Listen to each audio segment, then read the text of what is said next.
festival. Pero kahit din naman po na-include siya doon, we got bonding sinehan, and hopefully with this one, kahit paano, although nakakakuha ng magandang recognition yung My Future, but which you must not be named, we are offering a different friend set, and I hope ma-appreciate nila gaya ng pag-appreciate nila sa My Future.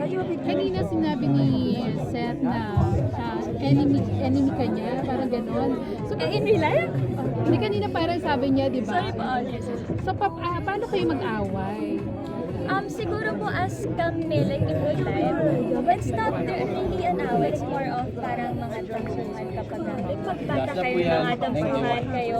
Pero syempre at the end of the day, we both calm down, and mas pinag-uusapan naman po ano yung problema, at hindi naman like super away talaga. Okay Pero na how po. does it help your love team to grow, to strengthen the love team?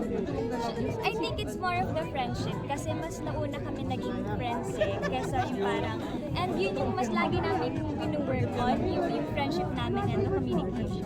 So, hindi apektado yung mga scenes nyo sa movie kapag nag-aaway kayo, Hindi po nagkakatampuhan namin kayo? hinayaan na apektuhan, kasi we Okay na always po. believe Thank you na po. kung ano yung kailangan sa trabaho, ibibigay namin, and kung may problema kami sa personal, isasantabi muna namin. Ganyan kayo ka-professional. Okay. Thank you po. Thank you po.